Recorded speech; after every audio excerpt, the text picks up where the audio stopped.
have a story, and all of our stories are still being written. I want to share my story with you today. My name is Sheree. Most stories start at the beginning and are told till the end. I've had so many pivotal places in my life that I almost feel like my story has started and stopped a million different times, like a bunch of little stories inside a big book. So I'm going to tell my story somewhat backwards. I'm going to start it right now and go back to the beginning. It's amazing how when you give things back to God, He can do so much more with your life. He's allowing me to reach people in ways I hadn't thought of before. And because I've asked Him to, He's brought me overwhelming opportunities. But the weird thing is, my past, as ugly as parts of it can be, is what helps me relate to the lost and the broken. And that's what gives them hope, seeing someone so broken made new again. I'm 27 years old, and I haven't always felt free. My life has been lived fast and hard. God's been so good to me through it all, and I've always held tight to Him, but there's been times that I've disobeyed Him. Like it says in His Word, even when we are faithless, He remains faithful.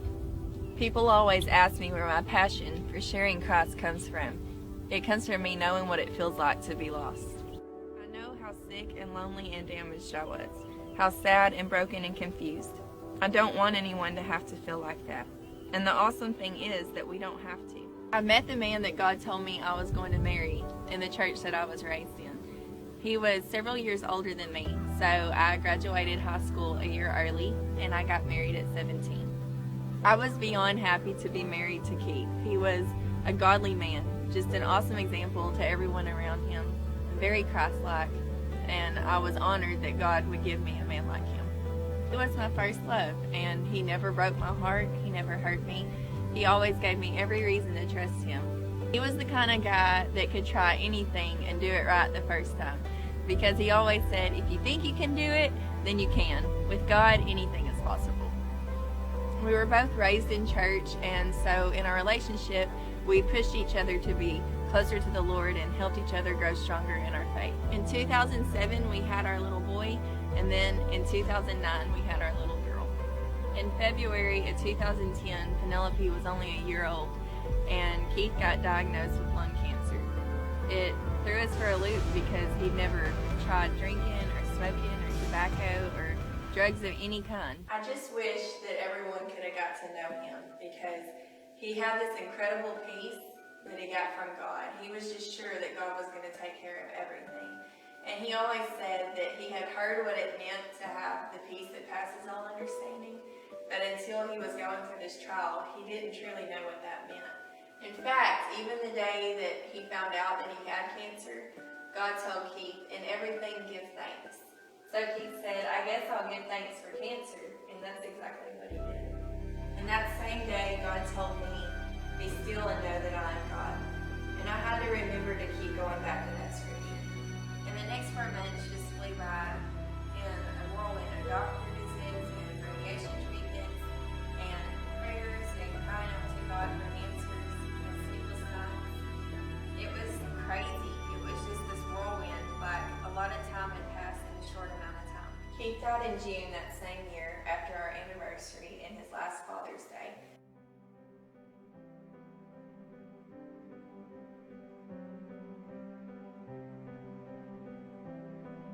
A half after Keith was gone, I just took that time to get closer to God, and I immersed myself in the Word, and I would stay up like all night till like 4 a.m. just spending time with God. I'd get in my living room and just get on my knees with Him and get to know Him better than I'd ever known Him before. So the crazy thing is, you would think after a year and a half of getting to know God better, feeling like you were stronger in your faith, that you would be able to stand against anything that came your way. And maybe that was the problem. Maybe I thought that after I had gotten closer to the Lord that I wouldn't fall into sin. I knew after that year and a half that I was ready to start trying to get back into, the world of dating and looking for someone. And what really happened was I got out of God's time. So I got into this relationship with this man that God did not put in my life, and it was a very ungodly relationship. In the process of getting out of this relationship, I would wind up using someone else or go into another person, and it just became this horrible pattern. Over time, it wasn't just people, like it developed into other things. I was 26 years old. I had never had even a sip of alcohol. I never wanted it, never wanted to try it. And at 26, dating a particular guy, I wound up drinking some. Whenever I would have hard times going back and forth with the other relationship, I would turn to alcohol sometimes instead of to God.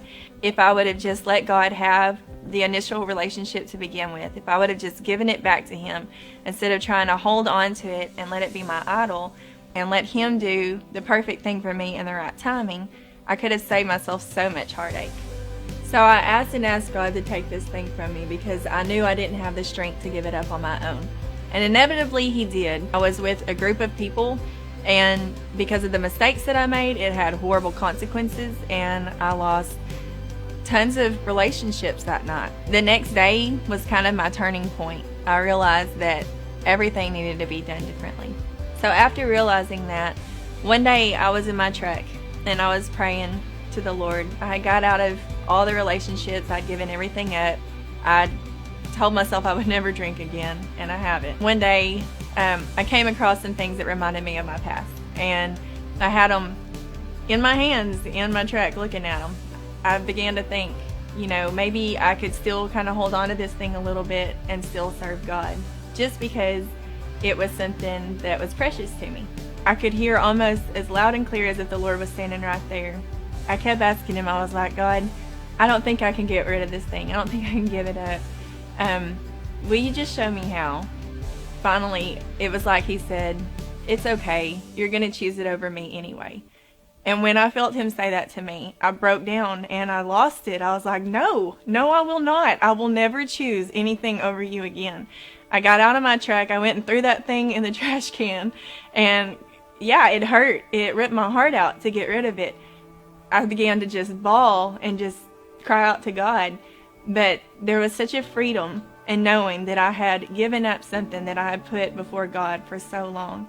I had this freedom in knowing that my relationship with God was number one again, and He was everything to me in my life. I know what it feels like to be put second. I know what it feels like to have someone chosen over you all the time, and I didn't want to do that to God. For so long, I had felt so lost and so broken, so confused. I would say all the time, I don't even know who I am anymore. I just feel so lost. And after I gave all those things up and truly just let God have it and just kind of threw all my idols down, it's like I found me again. I found the person that I was when I was the closest to the Lord. And I felt new again. I felt alive again. And I had my joy back. All I want to do is to tell people my story so they can see that you can have joy again. You don't have to keep doing the same things that do not work. You don't have to keep falling back into the things that hold you. You can give them to God, and He can give you your joy back. You can be found again. So really, salvation is all about just a relationship with God. And in order to have a relationship with Him, you have to know what He is to you. For me, He's a father. And to every person, it's something different. He's very personal. But because of my story, Him being my father means everything to me. My earthly father wasn't really in my life. When I was born, my dad was an alcoholic. And it started with alcohol, and then a few years later, he got heavy into drugs of all kinds. He was really abusive to my mom, and so when I was just a baby, my mom would move to get away from him, and she lived in this constant fear. He would track us down and find her, and he would abuse her, and then we just have to keep moving, and we were in this cycle of just, she felt like she was kind of running for her life, I guess. And we came to East Texas years later, and he was out of our life for a long time, and I didn't really have a real godly father. I had men in my life, but nobody that I felt like I could look up to. And over the years, my real dad would try to kind of come back into our life here and there. The life that my dad chose took him down so many wrong roads. He wound up in jail and then in prison. He burned every bridge with people, and it left me just so angry with him. And I remember even when I was like 8 years old, I was just so bitter towards my dad. He wanted to write us from prison one time, and I remember getting his letter and just telling my mom, I've got absolutely nothing to say to him. I harbored that bitterness for so many years, and it turned into just this awful hate. Years later, when I was in high school, he wound up trying to come back into our life again, and I was just so consumed with hatred towards him that I couldn't even say anything nice to him. I wouldn't say a word to him. I would hardly look at him, and I for sure didn't let anyone know that he was even around in my life. I felt like I had to be mean, like I had to fight for my mom and protect her, and I wouldn't give him a chance to be anything else for me. My mom would help him, and finally, when he burned the bridge between him and her, he was out of our life again for a while, and I needed that. I needed a break from him. During that time, God began to work on me. I realized my need was to learn to trust people again, and I didn't know how. I needed somebody to believe in, and although I'd known God my whole life, I loved God my whole life, I needed a deeper relationship with him. And I began to realize that I was harboring a lot of bitterness and unforgiveness. I just didn't know how to forgive because I wanted my dad to change so bad. But then one day I told God, even if my dad never changes, change me. And then God just began to reveal to me that he would be the father that I never had, that he would never leave me, and that I could always trust in him, that he would remain faithful. So I just began to bond with Christ. I wanted to know him. I wanted to know him better. And I just began seeking after him and getting in the Word and asking him to reveal himself to me through his Spirit. And he did it in a very personal way.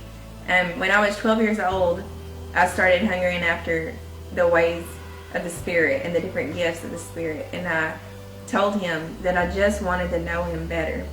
So that just began the most amazing journey of getting to know God on an intimate level. And by the time I was 16 years old, he had begun to reveal some very precious gifts to me that he had in store for me. And there was nothing like the moments when I would be in his presence and I could feel when he was telling me what he wanted me to do in that moment, and to just feel him as if he was standing right beside me. It's really hard to explain, but it is literally the biggest high in the whole world. It was those experiences with the Holy Spirit that taught me the power and the boldness that I was going to need to fulfill my purpose in life. And learning the presence of the Lord and drawing closer to him let me know what a father really was. So later as an adult, when my real dad contacted me again, it blew my mind the way I responded to him. I was 21 years old and I was driving home from work one day, and I get this random phone call, and it was my dad. And it was crazy the way he found my number through a sign on the side of the road that linked him to someone that knew me. And he called me from prison, and when I answered the phone, I answered him like someone who cared about him. And I realized in that moment that I had forgiven him. He was blown away. He said he didn't even know what my voice sounded like because I'd never spoke to him before. But by the end of that conversation, I was able to tell my father that I loved him and that I forgave him for everything that he'd done, and I asked his forgiveness for the way that I treated him. See, I learned that life is not going to play out the way that we picture, and we just have to learn to deal with things as they come. And the only way we can is to give them to God. Take all your pain, all your hurt, all your sorrow, all your bitterness, all your anger, and give it to God. Lay it at his feet and ask him to make all things new. And he truly will. He can restore each and every situation. So you see, his word is true. He is everything he says he is. I've learned that. He's a father to the fatherless. He's a husband to the widow. He's a healer to the brokenhearted. And he will never leave us or forsake us. Find out what God is to you and let him write your story, because our stories are only beginning.